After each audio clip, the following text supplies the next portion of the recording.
Afternoon, everybody, and you're very welcome to today's webinar, where we'll be looking at how collaborative leadership can transform education.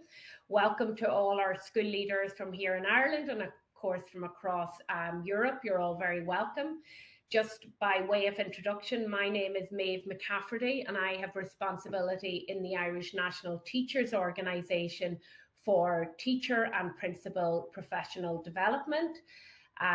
By, I suppose, our organisation, the INTO, is a teacher and school leader trade union, but we also provide professional development opportunities for our teachers and principals. We have over 50,000 members spanning both jurisdictions, the north of Ireland and in the south of Ireland. And by way of context, for those who are not from the Irish context, we're predominantly a primary teacher union, and our teachers have responsibility for children from as young as 4 up to approximately 12, 13 years, where children have 8 years in the primary school setting. So today I am joined by a host of different presenters who are going to give you, I suppose, an insight into how collaborative leadership happens here in Ireland, both within the school, between the principal, the deputy principal and the AP post holders, but we'll also hear how collaborative leadership happens across school settings and how teachers or how school principals support each other in the work that they're doing. So how today's agenda is going to pan out is we're going to hear very shortly from Agnes Roman, who is the Senior Policy Coordinator with ELNE, the Education Leadership Network organisation, and then we will hear from Ultan McMantua here in Ireland, who is one of the directors of an education centre, a support service for teachers and school leaders that offers professional development. We will then hear a session from representatives of the INTO, the Irish National Teachers Organisation, about how the INTO as a trade union and a professional organisation, how they support school leaders with their, I suppose, professional development and other issues that arise in schools.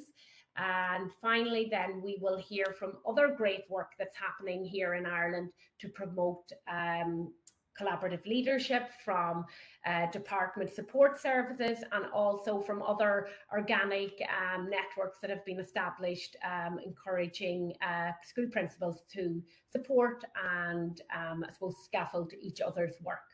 Throughout the day, we hope to have an opportunity to invite engagement from you, the participants. So please do feel free to pop any questions or observations you might have into the chat, and we will be breaking after each session to see are there any particular questions that you would like responded to. So without further ado, I just also want to say that we've had apologies today from the INTO president, Carmel Brown, who's in the Beara Peninsula today and doesn't have good access to internet, so unfortunately can't join us. And also Elmer from ETUC is unable to be here, but his colleague Agnes will give us some introductory remarks now. So I might hand over to you, Agnes, if that's okay. Yes, thank you very much. Good afternoon and warm welcome to all of you from Brussels. I am Agnes Roman, Senior Policy Coordinator of the European Trade Union Committee for Education. And we have education trade unions, education staff members from 51 countries, including school leaders. And we are very happy that our member organization, the Irish National Teachers Organisation, INTO, also organizes this international webinar as part of the ELNE month. What is ELNE? The Educational Leadership Network Europe is a project consortium which was established in 2023 with 100 partners, including researchers, education trade unions, students trade unions, students organizations, parents organizations, school heads, and education employers. And the aim of the project consortium is to discuss about collaborative school leadership and collaborative educational leadership. What does it mean for education trade unions, school leadership? First of all, our intention and why we are members and co-leads of this project is to ensure that teacher trade unions have a role in designing education systems.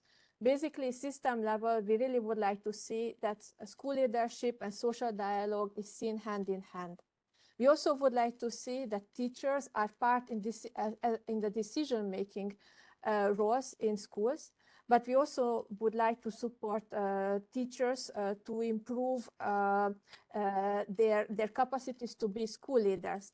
We know that school leaders is a profession where in many countries is not really regulated.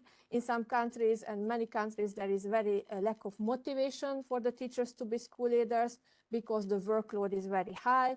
There is a huge gender inequality among school leaders. The qualifications are really different in many countries. In some countries, it's enough to be a teacher. In others, it's enough, it has to be a manager. And the working conditions can be very high. In order to really ensure that there is a distributed collaborative education leadership, we really have to discuss about the role of teachers, the role of school leaders, but also the role of others, the students and parents and administrative staff, education employers in leadership. The European Union came up with a very important policy initiative a couple of weeks ago. It's called the Union of Skills. And it is about to enhance the skills development, education and training in the European Union. But unfortunately, it puts into the leadership of skills policies companies, CEOs. And this is really an issue because we really need to see that quality of education and inclusiveness of education is achieved by all of us as stakeholders, including teachers and education staff unions together.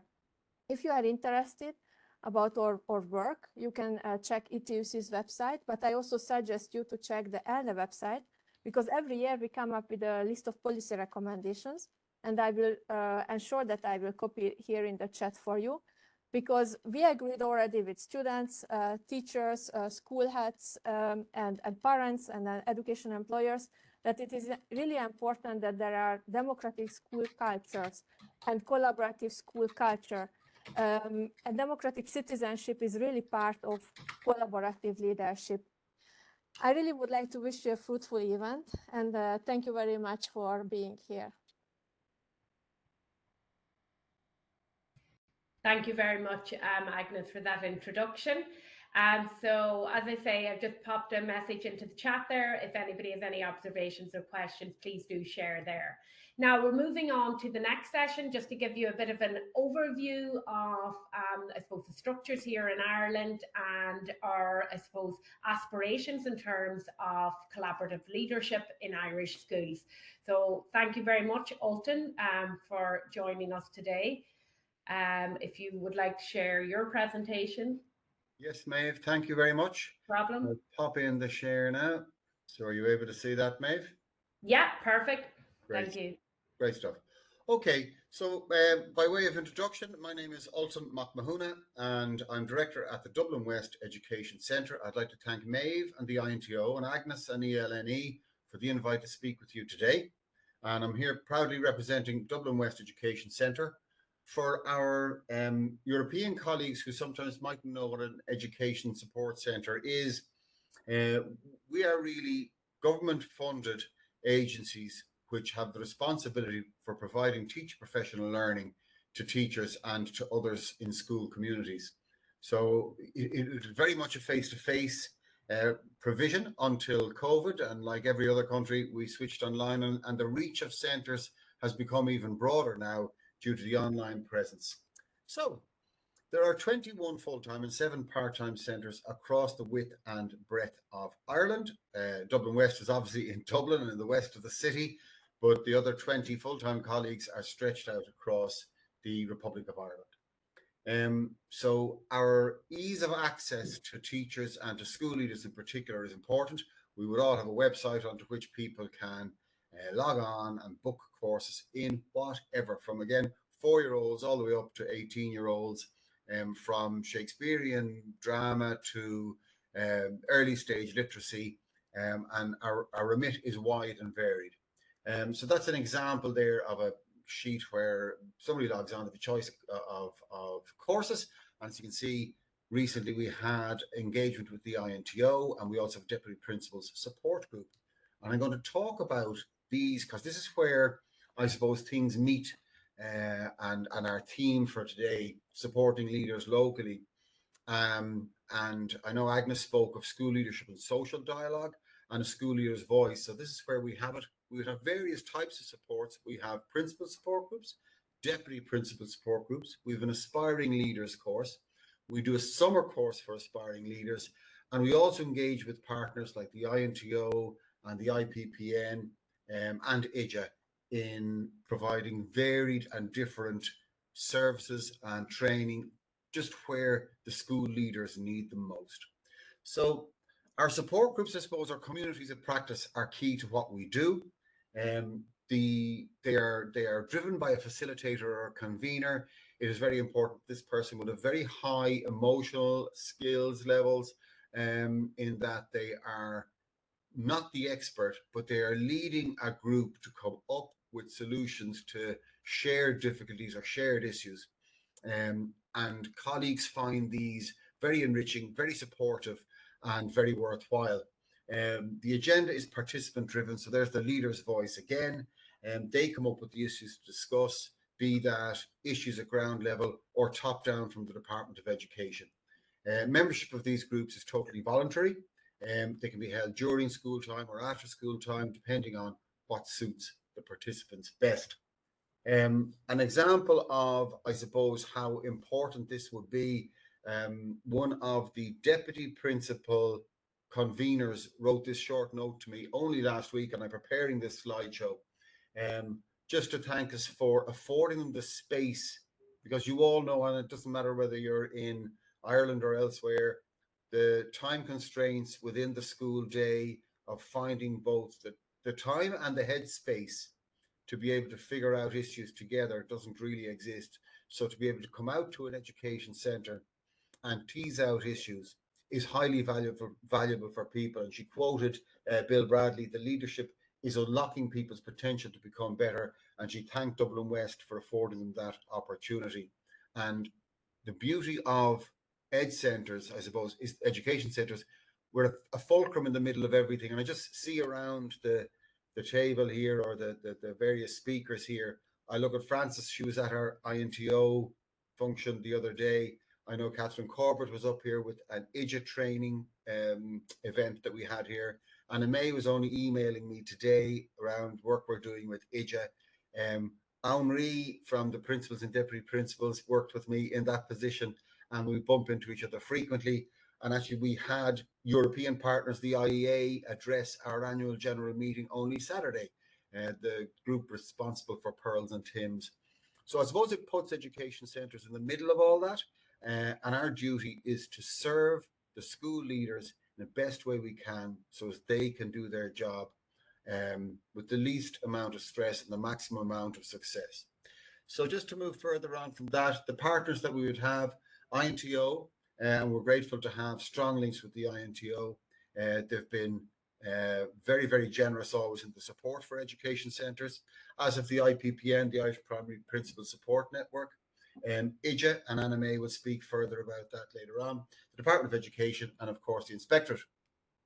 An example of that would be an event we ran here recently with the INTO, and I've just highlighted in red there the three parts that come together: the INTO, Dublin West Education Centre, and Mary McKenna. So we were able to find or locate the expert in what the principals needed, which was some guide on autism classes, and they all came in and had a grand time here. So last piece here is a piece we do for aspiring leaders. So we're also eye to the future. So for example, the course we would have here on aspiring leaders, we draw again from the community that already exists to impart whatever knowledge they have in the various aspects of leadership that's out there. So as you can see, there's an education centre, that's myself, Adrian Darby from IJA, Robbie O'Connell is a principal, serving principal, Dr. Anna Jennings, a serving principal, Fiona Foreman, who was working in a school, is now out, and she's quite a renowned speaker and author here in Ireland. And we've somebody in from the Inspectorate as well to help aspiring leaders get an understanding of what school leadership is about before they take that jump into the abyss of school leadership. So to wrap it up, our community leads in a collaborative process. We start off with the need that school leaders have. The centre draws in partners to try and address that need and provide the help here locally or online, depending on what suits. The partners deliver that, the leadership in the schools develop, and that feeds back into the schools. And the ultimate aim is to improve quality of education that's provided to the children, so that every child in every classroom has a better experience of education because of the interaction with education centres. And that again rolls around again into identifying a new need. So that is what we have going on in Dublin West Education Centre and here in here in Dublin West, and indeed in 21 centres throughout the country. So Maeve, Shinna Will, Gurmila Mahagat. That's an excellent overview of, I suppose, the work of education centres, and I suppose a very strong emphasis there on building those communities of practice and those networks for principals, and particularly, as you mentioned at the end, Ultan, for the aspiring principals and the newly appointed principals, it can be particularly challenging, and there might be a particular need for that broader support network. So it's great to know that that's available, not just through your own education centre, but education centres throughout Ireland are working with their local principals to build those relationships. There are no questions so far coming into the chat, so we'll let it run, and we can obviously open it up to the entire panel as we go through the session.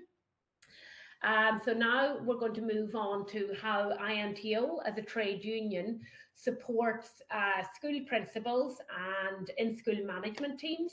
I'm joined today by my colleague David O'Sullivan, who is the Assistant General Secretary in the Conditions of Employment and Leadership section of the INTO. So he has overall responsibility for leadership issues in the section. We're also joined by two very active representatives who work very closely within INTO structures to support principals on the ground. Henri Cheevers, who is a full-time school principal in a large urban, I suppose, Henri, urban school, and Francis Mullen, who's also a principal of a large school. But both of those in their respective roles with INTO would be involved in networks, which will allow both Henri and Francis to tell you more about those in a few minutes. So for now, I'll hand you over to my colleague David, who will share a few slides. Yeah. Thanks, David. Okay, good afternoon, everybody, and I hope my slides are now working in working order. Like the education centres, we in the INTO also have a range of supports for school leaders, which allows school leaders to engage with one another and to collaborate together as well. So I'm just going to outline some of the support and the ways that we work with our school leaders and how we also support them as well. So the first part is the information that we provide. So I mean, like we in the INTO would have a lot of information which we would impart to our school leaders, and this allows them to, I suppose, discuss, and there's a dialogue about the latest news or latest circulars which have been issued as well. So I suppose our primary source of information for principals and deputy principals would be the website, so that's into.ie, and on that would be the latest news, circulars, publications. Also on the website, we have a dedicated school leadership tab, and that outlines the role of the principal, includes information about release time for teaching principals, and also about admissions to schools. There's quite a lot of information contained there, so it's an area that our school leaders would go to quite regularly as well. We would also have our magazine, the In Touch, and that contains a lot of information, articles about leave, pensions, and some articles specifically related to school leadership as well. We have a weekly e-newsletter which goes to members who've subscribed to it. We also have a dedicated principals e-newsletter. So this is issued once per term. So we had one which was issued about 2 weeks ago at this stage, and that really contains key updates for school leaders and outlines some of the upcoming events as well. And we also have a strong presence on social media with Instagram, and on Blue Sky as well. So we make sure that our school leaders are well informed, and we are quite reactive when issues arise in terms of getting the information out and making it readily available. So we pride ourselves on information which is reliable and accurate for school leaders. So other supports which are available, it's advice and support on the ground. We have a query line service. Each year we probably get approximately 30,000 queries. Now, they're not all from school leaders, but a large portion of them would be in terms of the role of managing the school environment, or terms of the organisational of the school environment, and other matters relating to curriculum and professional development as well. So our school leaders regularly contact us for advice and support through our query line. We also have 16 elected representatives right around the country, both in Northern Ireland and the Republic of Ireland. And these play a crucial role, having local knowledge on the ground, being able to assist our school leaders when issues and matters arise as well. We also have principals and deputy principals representatives around the country. Again, we would have 16 elected representatives, and this representative body advise the Central Executive Committee, so that's just the committee I mentioned previously, on matters pertaining to school leadership as well. So they would feed in very good, clear, solid advice from, I suppose, what's happening on the ground as well. So moving along, other supports, we have a range of structures within the organisation. So just as I mentioned there, we have a Principals and Deputy Principals Committee, and we also have a network of Principals Fora right around the country as well. So they're actually Principals and Deputy Principals Fora, to get it correct. And those fora allow school leaders, principals and deputy principals, to collaborate with one another and to, I suppose, look at the issues which are rising on the ground, and also to focus on solutions as well. I know Francis will get into more detail about that. Another way we support leaders, we have a conference every 2 years. So our next conference is scheduled for this September, and it'll be in Galway. And the theme of the conference is Resilience for School Leaders, with a specific topic on fostering resilience through strengthening working relationships. So we will have about 400 delegates who would attend that conference as well. We also have, when our Central Executive Committee meet every 4 to 6 weeks, we have leadership issues on the agenda as well, and they tease through the matters of the day, but also look at possible solutions as well for our principals and deputy principals. And oftentimes we would have a number of Congress resolutions that we would work on in terms of engaging with various agencies and the Department of Education, just to, I suppose, progress those particular policy positions that we would have in relation to school leadership. And then we would also have a range of training and professional development as well. So that's based face-to-face and online. So we would have principal seminars held at various locations around the country. So we'd run around 8 principal seminars around the country during the course of the school year. And the topics that we would cover at those principal seminars include curriculum and professional matters, legal and industrial relations, and also terms and conditions of employment. So they're always very, very well attended. We have sometimes an extensive waiting list for our principals who wish to get on into a seminar, and they're very, very well received from the feedback that we would obtain following each of the seminars as well. We would also have a number of webinars scheduled like today during the course of the year. So we've held them on inclusion, neurodiversity, and also in relation to AI as well. And we also have summer courses for our school leaders as well. So again, we are penciling in a summer course for the summer of 25, and it'll be optimizing middle school leadership. So they are, I suppose, in a nutshell, the range of supports that we would provide through the union for our school leaders. Thanks very much, David, for that whistle-stop tour of the work that happens in INTO and supporting school leaders. And I know there's a lot more to it than just that. But just to say as well, a lot of that work that happens, particularly, you know, the professional development piece, the conferences, we couldn't do that without the support of other organisations. And thankfully in Ireland, we do have a great partnership approach to supporting principals. For example, Anna May from IDEA would help us with our summer course, where we're reaching out to aspiring school principals, and the same when it comes to delivering professional development workshops at our conferences. It's a lot of, external organisations that step up and provide those opportunities. So we're very grateful for that, and we appreciate that that's not necessarily the case everywhere. So it is a great feature of the Irish system. So after David's overview of the INTO's work, we're going to hear from two INTO members who are also actively involved in supporting school leaderships in their different roles. So Henri, if you want to say a few words next, and I don't think there's any slides, but Henri's just going to give a bit of an overview of his role as the chair of the INTO's Principal and Deputy Principal Committee. Thanks very much, Henri. Guramagat, Maeve, and hi to everybody. Thanks very much to Maeve and the INTO for giving me the opportunity to give an input to the session today. So my name is Henri Cheevers. I'm principal of St. Patrick's National School in Letterkenny. We're a school of 445 pupils. We're a mix of rural and urban. We're just on the outskirts of the town, and we would draw from a number of large housing estates close by, but also from a large number of country areas also. And along with that, we had a mix of EAL pupils within the school. So we're pulling from a wide variety of contexts. I suppose my reason for being here today is that I'm a member of the INTO Principals and Deputy Principals Committee, and I have the honour of being chair of that committee now for the past 2 years.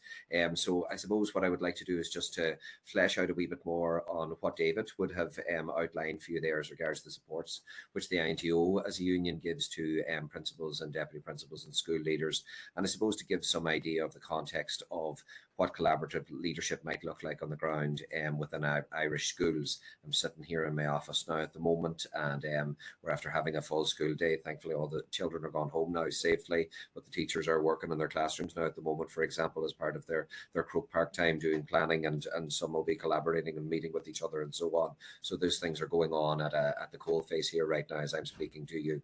So from a general point of view, collaborative leadership takes place in Irish schools mainly through in-school management teams, which will be made up of the principal, the deputy principal, and assistant principals of grade 1 or 2.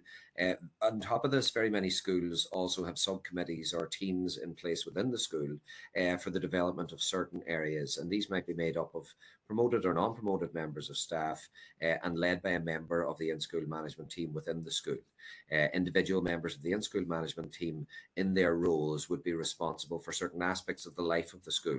So it would be a certain curriculum subject or maybe a couple of curriculum subjects and the school policy or the planning that's done within that. It could also tie in sporting activities. It could tie in a certain target of the school's improvement plan. Anything of that nature could fall to people within the in-school management team. And indeed myself as principal and the deputy principal would have responsibility for certain areas, and obviously as principal for steering the entirety of the work that's being done. From the point of view of the INTO Principals and Deputy Principals Committee, we would meet 5 times per school year to consider current issues for school leaders. At our meetings, we're updated by senior staff in the INTO.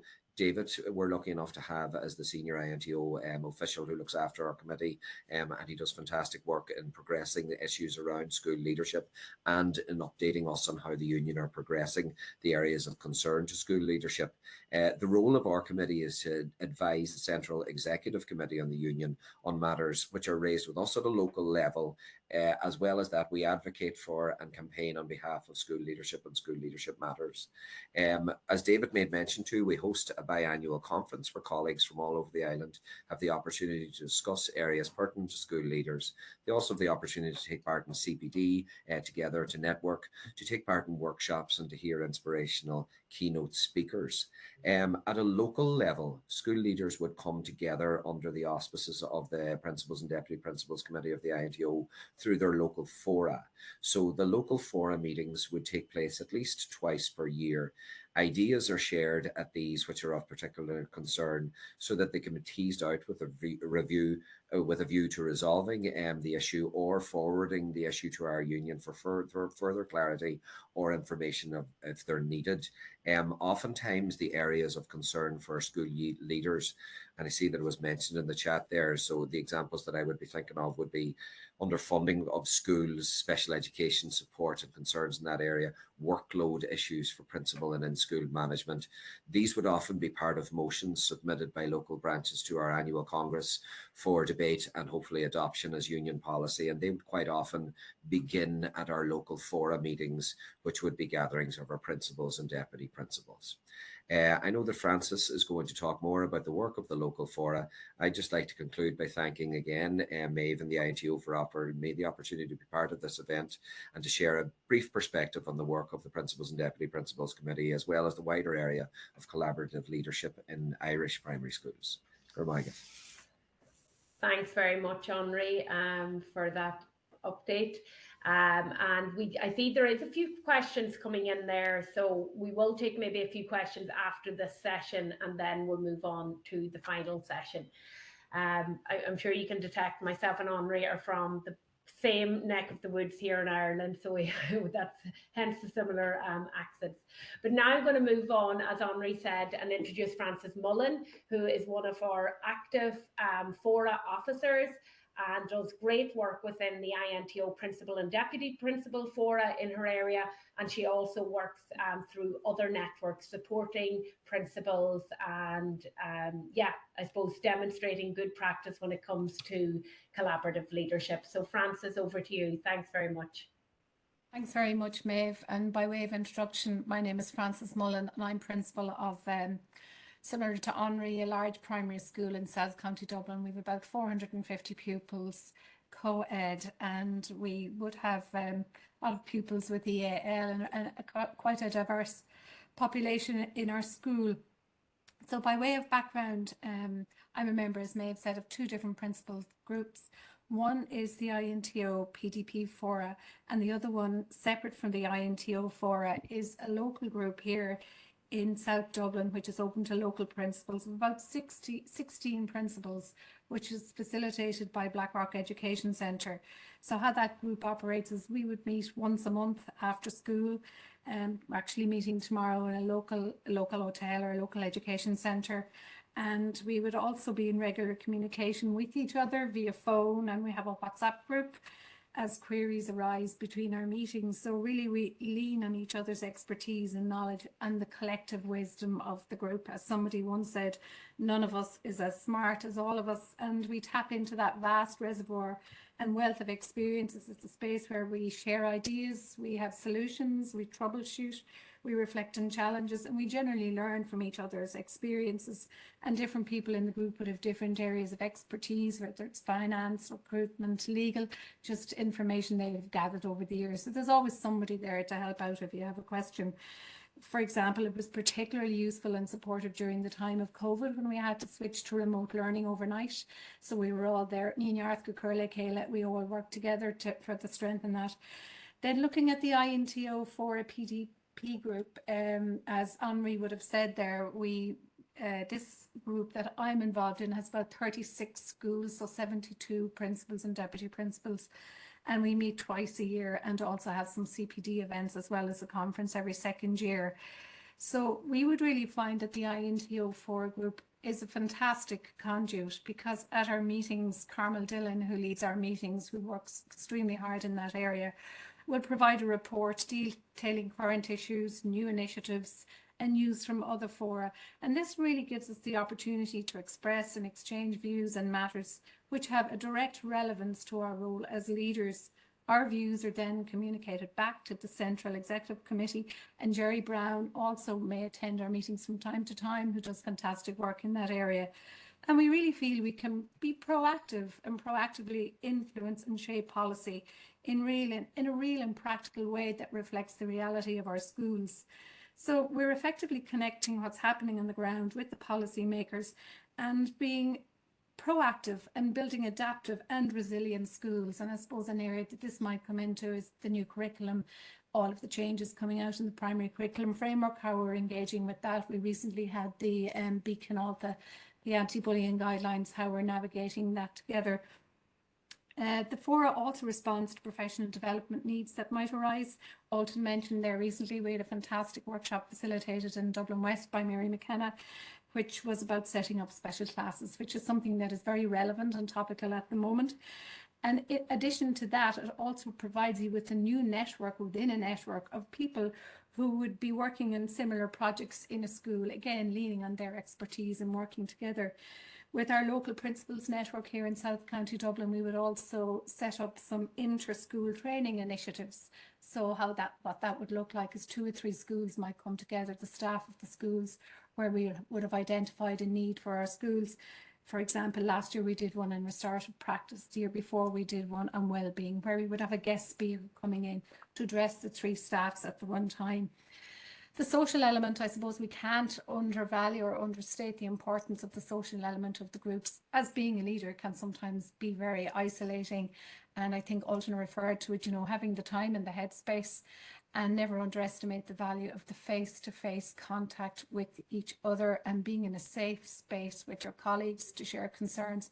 It fosters a wonderful sense of solidarity, reduces that isolation, and provides vital professional and emotional support. I'm coming to a close now, but one of the biggest areas we would find through these networks is, again, developing that collaborative leadership. It encourages reflective practice, because when you're engaging in these networks, you come away from having been with all of these people who are working so hard for their schools and their pupils, and we listen and learn from each other, and we analyse what works and adapt to the evolving demands of education. Another aspect as well, I suppose, and I think Henri mentioned it there, in a very similar situation to you, Henri, at the moment. When you participate in these networks, leaders observe firsthand the effectiveness of collaborative leadership, which can inspire you to develop a similar approach in your own school. And I think Leah speaks very much to how important it is to develop leadership capacity in your school. And as I'm speaking here to you in this webinar, all of the staff are actually facilitating CPD on digital learning and artificial intelligence together throughout the school. So it's not just confined to the ISM, all of the teachers are stepping up to do that. So really, to sum up, collaborative leadership, it's no longer an optional strategy. It's a necessity nowadays for leaders as we navigate all of the different challenges of today and tomorrow, and ultimately about what's our touchstone, improving the quality of teaching and learning for the pupils in our care. And I'll just finish up by saying none more so is it more valuable than the newly appointed principal. So on that note, Gurmila Mahagwev, and thank you to the INTO and ELNE for facilitating this and inviting me to speak. Thanks so much, Frances, and for touching on so many important points. I think around using your collective expertise to support each other is wonderful, because when somebody is quite willing as well to share knowledge, or with, particularly as you said there at the end, with newly appointed principals, that's so important, that I suppose mentorship as well. So thank you for all of that. And obviously we can see that here in Ireland, the school day does not stop at 3 p.m. with schools very much still a hive of activity going into the early evening. So we might just take a few questions, but absolutely it's open to any of the panelists before we take the final 2 inputs of today. One of the questions coming in is why, I think we'll do a good job at this question anyway from the INTO's perspective, but which are the key challenges that Irish principals face nowadays, and what do they come to, say, Dublin Education Centre? What are, I suppose, their priority professional needs areas, and what do they come to the INTO? What are their big concerns that they bring forward? So anybody in particular who wants to jump in there, and I'm opening this up to everyone on the panel. If you want to pop your hand up or just come in. I might come in on that, Maeve, first of all, if that's okay. So this is David O'Sullivan here from the INTO. So I suppose looking at the key issues or challenges for principals that nowadays, we suppose quantify this into 2 kind of sectors. Like, first of all, the macro issues are the issues of workload, special education, particularly, and also in relation to school funding. So they're kind of the more macro issues. But then on a day-to-day level, operational matters in schools, we're talking about managing leaves of absence, dealing with admissions policies, and also dealing with, I suppose, HR or human resources issues which would arise as well. So I suppose it can vary on any given day, and sometimes if a new circular lands into the system, we would try and get that information out so that there is clarity across the system as well as to the import of any particular circular. So it can vary on a day-to-day basis, but I suppose the key issues at the moment would be the funding, workload and special education. Yeah, thanks very much, David. And I think we need to obviously name teacher shortage as a big challenge, particularly for our school leaders in the east of the country. But I know that's something that across the board in Europe as well is a huge issue as well. Anybody else like to come in there? Alton, did you want to come in terms of, you know, when you hear from principals, what are their needs or concerns? Yeah, Maeve, and just like David, he mentioned it there, special education needs and the provision of special education for children in their schools. There's been, I see recently in the papers here, there was a threefold increase in the last 10 years in the incidence of autism and children presenting with autism in our schools, on top of other issues. And there's a severe lack of training provided both in the initial teacher education and during service. So that's where education centres can strive and do their best to provide whatever training we can. But there's a real call and a real need for provision of teacher professional learning around special education needs, particularly for school leaders, in one, the provision of quality education, two, the organisation of autism classes, special education classes. Great, thanks very much. Henri or Francis, you know, from being on the ground or from your own perspective in the schools, is there anything else? And I know, of course, this can differ depending on your school context. As I said, teacher shortage is an issue in some of the bigger urban areas like Dublin, not so much an issue maybe where Henri is in Donegal, but is there anything particular to your context, Henri, that you would... I suppose I would definitely echo what both David and Alton said there, and I mentioned some of them myself when I was speaking. I suppose to widen it out from the point of view of I think the question asked about supports that come from the INTO or even from the education centres that Alton was talking about in that context. We're going through a particular time here in Ireland of curriculum reform. We had a language curriculum which involved English and Irish a number of years ago, which we're continuing to implement. We have a new maths curriculum that we're receiving training in, and then a wider curriculum that's coming in the next 5 to 6 years as well. So the roles that the education centres play in aiding the training and support of teachers through that, and indeed ITIA, as I'm sure Anna May will touch on, they're hugely important. So that, for example, in the maths curriculum, we've had 2 days within school now with ITIA trainers coming into the school and upskilling staff and giving staff the opportunity to reflect on what it is that they're being asked to teach now as part of the new curriculum and what skills they might need to attain in order to do that and to develop and so on. And the education centres then come in for support then after that, be it during the day with courses or in the evening time with courses, be they online or face-to-face. So that's hugely valuable from the point of view of the new space that we're in with curriculum change and implementation of that change.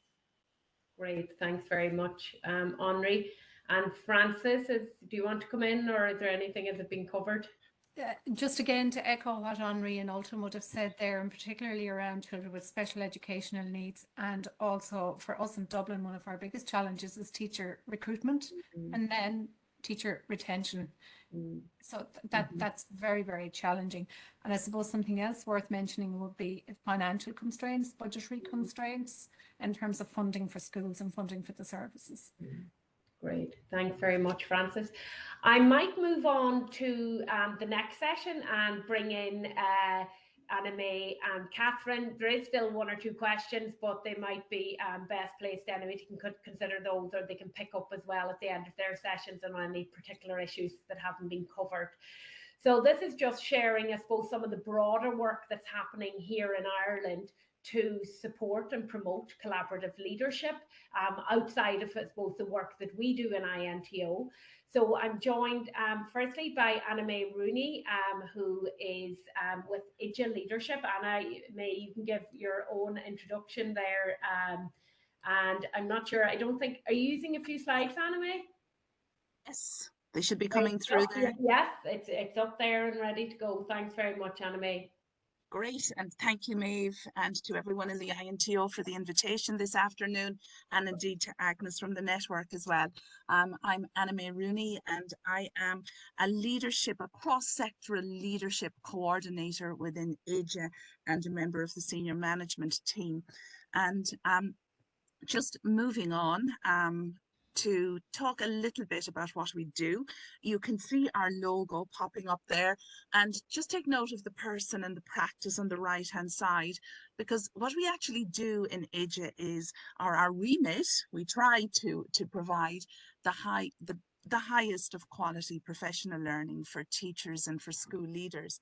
And we focus on the stages of leadership, and you can see those on the right hand side of the screen.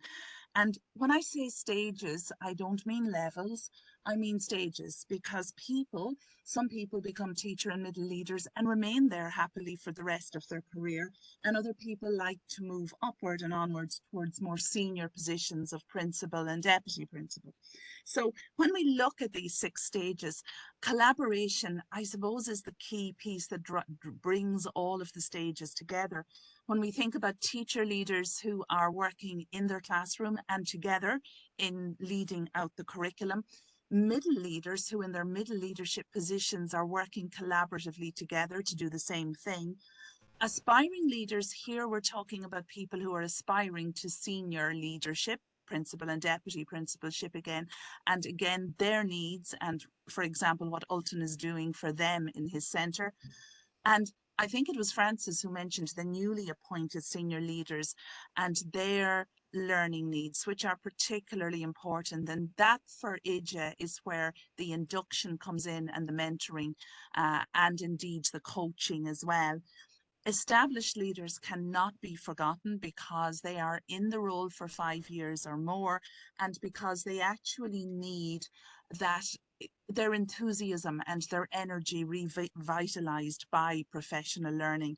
And finally, the system leaders, I suppose, are people like ourselves on screen this afternoon who actually are principals, teachers, deputy principals by trade, but are supporting their colleagues in the system as well. And when we think about what we're talking about here this afternoon, collaborative leadership, we're thinking about collaborative, shared, and we're also thinking about distributed leadership. And in EJA, we have looked at the literature and all of this, and we have been mainly guided by Alma Harris and James Balan and Dee Torrance, who talk about distributed leadership as an absolute positive pathway forward for school leaders and school teams in general. But when placed in the wrong hands, and maybe not so much the wrong hands, but among people who are not ready for it, who haven't done professional learning, who are not properly supported, and perhaps the wrong school culture as well, it can actually bring more problems to their door rather than make things easier or enhance their leadership. And then, of course, we also looked at other literature like Lumbey and Gunter et al. And Mooney, Simi, who say that perhaps we should be looking at this very negatively as a neoliberal way of getting more work done. So we take all of the perspectives into account, and I'll be very brief going forward. I think it was Francis who mentioned the looking at our school, and this, for those of you who don't know, these are our standards in Ireland, and they're pretty strong about collaboration, and they feel that it's an intrinsic part of teaching, learning and assessment, but they also feel that it's an intrinsic part of leadership development and working in the system. And I think it was Henri who mentioned what's happening in the system at the moment, the primary curriculum framework, and at post-primary level, senior cycle redevelopment. And for all of this, we are being told by everybody in the system that collaboration is key, and only people working together, moving forward together, can actually withstand the huge change that's happening in the Irish system at the moment. So just a little bit about some of the programs. I'm not including them all here, it would take too long. We have a FERBERT program. FERBERT is the Irish word for development, and it takes the principal, the deputy principal, and another member of the leadership team out to work together, and again focuses very much on building leadership capacity and distributed leadership We do CORE, which is partnership in the Irish language. And again, this is principals and, this is middle leaders coming together, primary and post-primary. And so important that they work together. And again, the focus is on distributed leadership, shared leadership, building leadership capacity. CODRIV, for principals and deputy principals of special schools, they all achieved admin status in September 24, and now they need a special bespoke support to work together collaboratively going forward.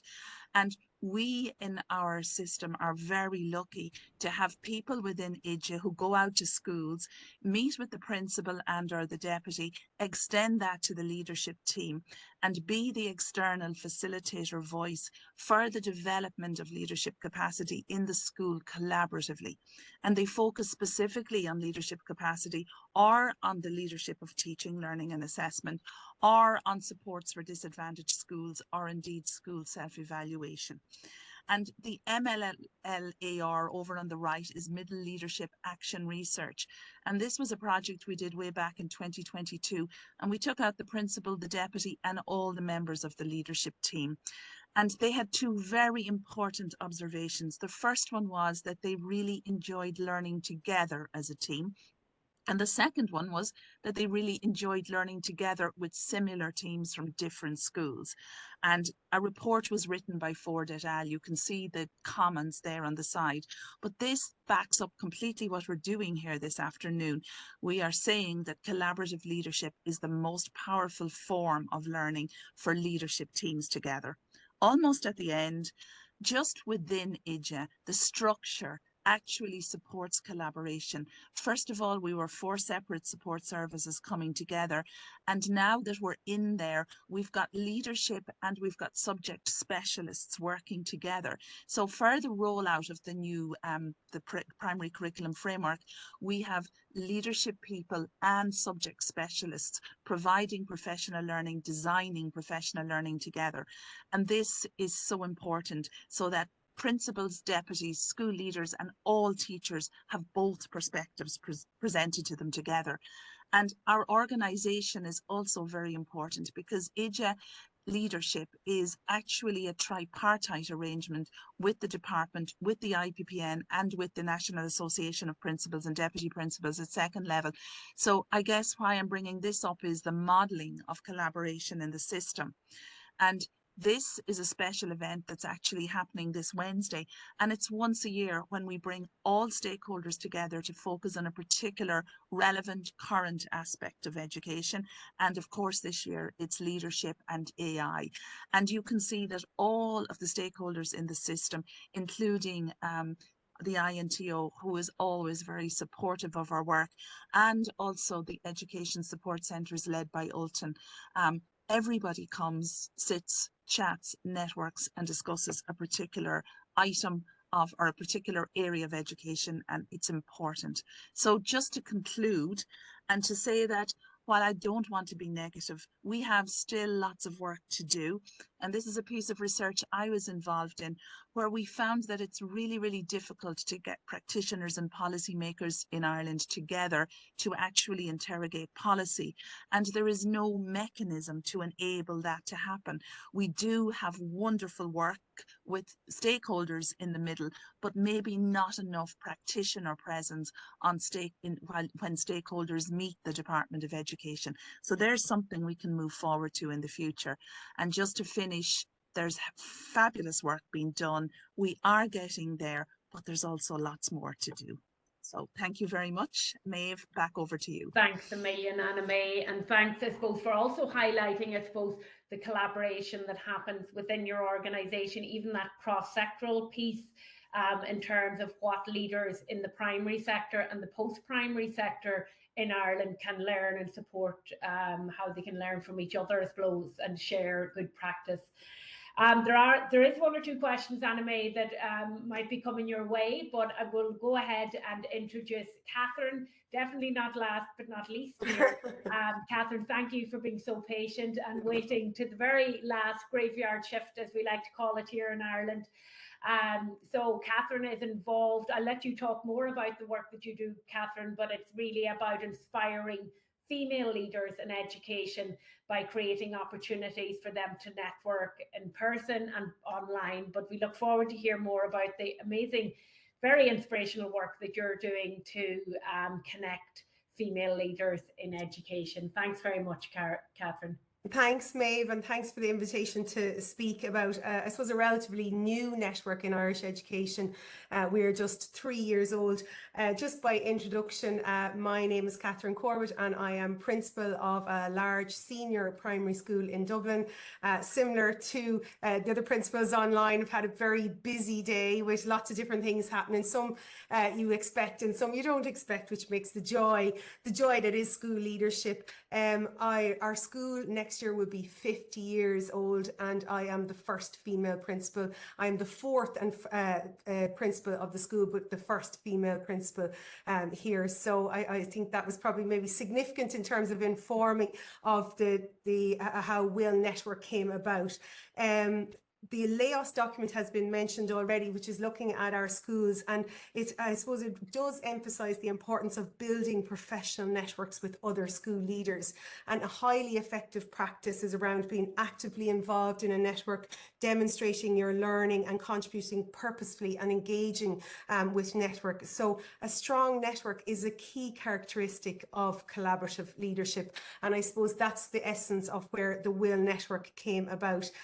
In Ireland, we have 42,000 primary school teachers, 84% of which are females. However, when you look at school leadership, those numbers are not representative in terms of percentages. 1 in 15 female teachers will become principal, but 1 in 6 male teachers will become principals. So you are more likely, if you are a male teacher, you are more likely to become a school leader. And I suppose what the network started around a discussion of why is that and what are the barriers, but more importantly, what are the bridges for aspiring female leaders. And following a panel discussion with the Teaching Council of Ireland, myself and another post-primary principal decided to set up a network of support, and we call it WIL, Women in Learning and Leadership. We are not funded or affiliated with any organisation. It is a very much grassroots. We do it in our, I won't say spare time, I'll say in our own time. And I suppose it's built on the essence of mentoring, collaboration, and it's underpinned by what we say is CLICK.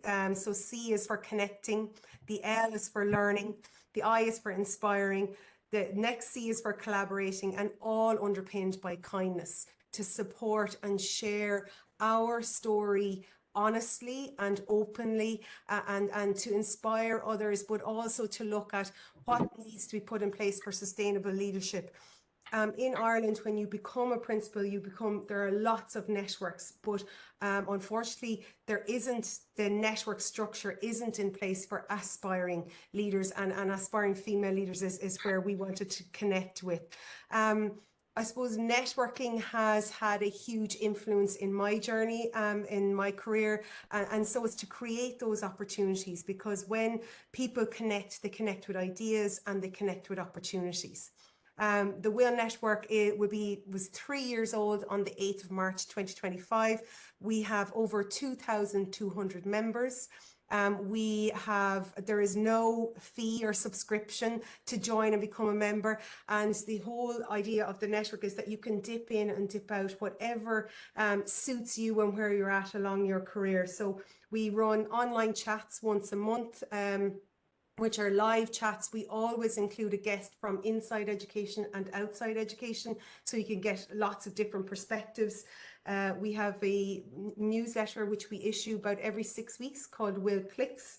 We have a book club called Will Chapters, and our most popular event is Will Brunch, which we run 3 times a year. Over 100 aspiring and inspiring female leaders come together to network, to share their stories and experiences, to support each other and connect with each other. And we invite guest speakers, as I said, both inside and outside education. Our latest work we've been doing is creating a network within Will Network. So it's called Will Connects. So you have 2 online workshops and then 1 in person. And the 4th part, like Connect for the game, is the 4th Connect is where a group is set up, very similar to what Francis said in terms of a WhatsApp group, so that you can have your own network to support wherever you're at on your career journey. So it's been a really, I suppose, a happy accident, I probably would call it, Will Network, that it's there to support women in education in whatever they aspire to be in terms of their career. I just had a look back in preparation for this afternoon, our initial workshops when we set them up, and we asked our participants, what do you want to get from this? And I thought this was kind of summed up everything. A participant said that she was interested in breaking barriers for women and mothers. And she said, I want to learn from and be inspired by others who fully understand the challenges that women in our positions face. I would love to apply for principal position in the future, and hoping this network will help me prepare for and achieve this role. I would also like to be a role model for other women in my school, and indeed my own daughter, who is now in secondary school, to show you can combine motherhood and career. You don't have to choose between them. So it is the importance of sharing stories to inspire and support each other. I says that's the essence of Will Network. Oh, that's amazing. Thank you so much, Catherine. Incredible work, and delighted to have learned more about it here today. And obviously your acronym CLICK very much has collaboration at the center of it as well, but well done on great work. Absolutely, in terms of women being able to, I suppose, balance work and motherhood, but by gosh, it's not easy. It can be a juggle at times, but keep up that great work. So there's just actually one question, and Catherine, somebody had asked for maybe the email, or to be able to reach out or learn more about what you're doing. I've put in your Twitter. What's the best place to reach you on? Or if you want to, you can pop in an email at the end, or you can share it with us again. Do you have an Instagram page, Facebook, or how do you connect mostly? We have, so I suppose when we started, it was in 2022, and we relied hugely on social media. And so we started with Twitter, and then we expanded to Instagram, and then we've moved away from Twitter because it's just become a very unpleasant place to be. So Blue Sky, we've opened an account in Blue Sky, and if you click into Will Network in Instagram or into Blue Sky, you will see there is a link there to become a member. And to become a member, it's absolutely free, and then you will start to get the newsletters and what's happening with us. You can log in for, as I said, you can join a workshop, or you can join a chat, or you can attend brunch. It's really, the idea of the network is to keep it flexible to suit people's needs, and whatever you need, or what kind of support you need when you need it. So there's no obligation in engaging with everything, but it's just that you know that there's a network of women there to support. Yeah, that's so good. There's just one question I might put to you in the context of that, and it is, if anybody else wants to join in, please feel free. Are teachers in Ireland motivated to take up managerial roles? So I'm thinking here, our leadership, or school principal, the deputy principal, the AP, and what qualifications do they need, I suppose, to be principals? But I suppose just the first part, do you find from your experience in school and in your broader networks and that, maybe even to frame that, do you find females are motivated to take up these roles, or do you find, I suppose, a reluctance, because I suppose the demands of the role are becoming so great as well? We hear of a lot of even school principals who are wanting to step down because of just workload.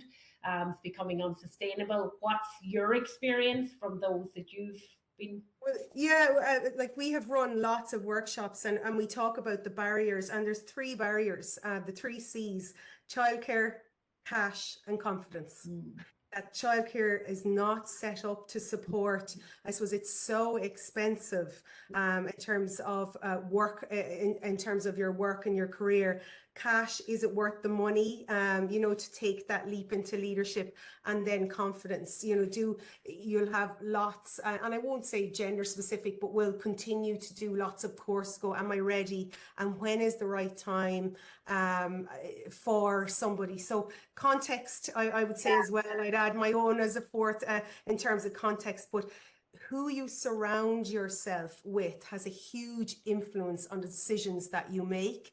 And we would find in the network, the conversations can have a powerful impact, both in a positive and in a negative way. If somebody makes a comment, go, you know, when I got this job, I had an 8-month-old, and the regular was, how are you going to do it all? And nobody asked my husband that. So it's a really interesting space, and those comments continue to happen. So yeah, I'd say there's the 3 C's come up, but and I'd add context to that as well. Yeah, and I suppose those comments don't help with the confidence piece when you're constantly being, I suppose, challenged or questioned on how it'll happen.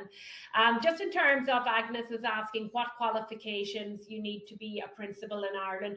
There's no specific qualifications, but a lot of teachers who would be aspiring school leaders would maybe take on a master's in leadership and management in education, but it's not a requirement.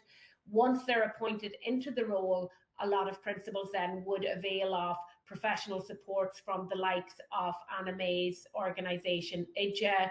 Anna May touched on some of the programmes that they have available. They would also obviously maybe attend INTO seminars and that, and get involved in the various local networks to try and support. But no, am I right in saying that, Anna May? Is there any?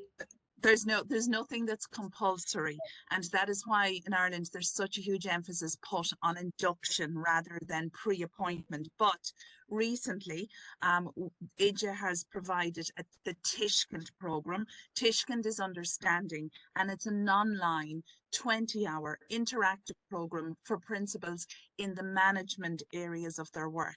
So they can only access this programme when they have been appointed as a principal, and the idea is that they complete the 20 hours before they begin in the role. And I suppose it's really the nuts and bolts survivor's guide for principalship for people who've had very little experience. And there is one statistic worth sharing with people today, and that is that over 80% of post-primary deputy principals become principals, but it's 27% at primary.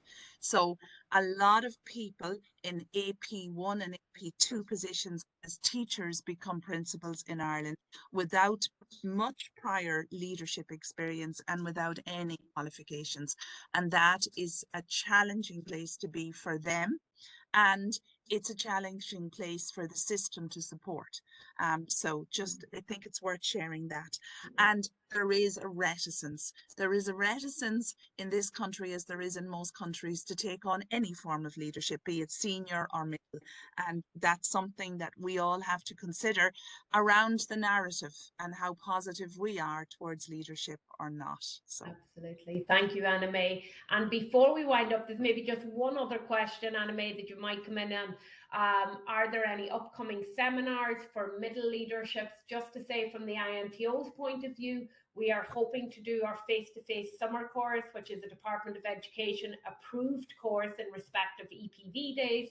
It's a face-to-face course. We run it in INTO, or the Teachers Club, in early July. So please do look out. And that is geared at aspiring school leaders. It's absolutely of great benefit to principals, to deputy principals, to AP post holders, or even somebody who's just thinking of learning a little bit more. And it's very much framed around the looking at our school framework as well. But we also run webinars that would be very appropriate throughout the year as well for any form of leadership role. But Anna May, I know you mentioned CORE. Is that your program? The CORE, yes, the CORE program for middle leaders. You must be in an AP1 or an AP2 position or be acting in them to participate on the program, and it will be advertised again in September.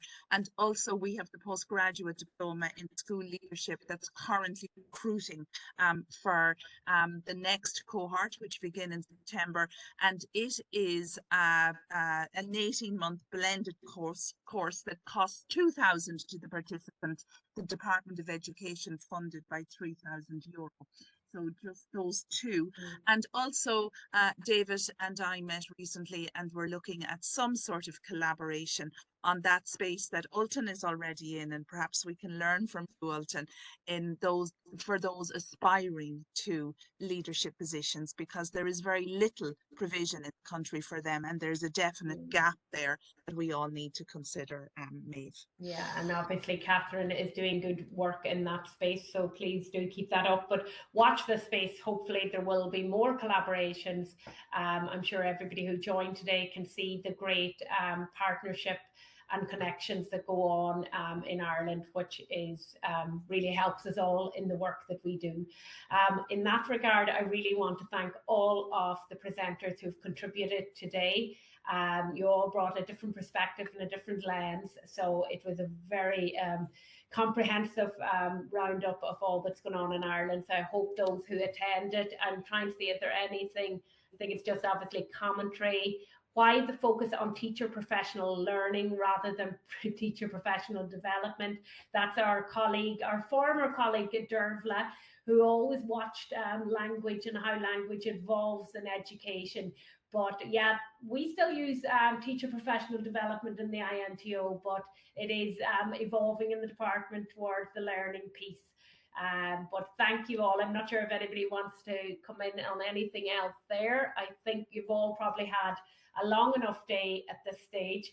I really appreciate that you're all so busy in your respective roles, and I really appreciate you taking the time out to join us. We're delighted that the webinar has been recorded, so we can share this more widely, and please feel free within your networks as well. If you will send on a link if you want to share it with any of your respective networks out there. I think it'd be really supportive for our school leaders and aspiring school leaders. Agnes, is there anything you want to come in on there?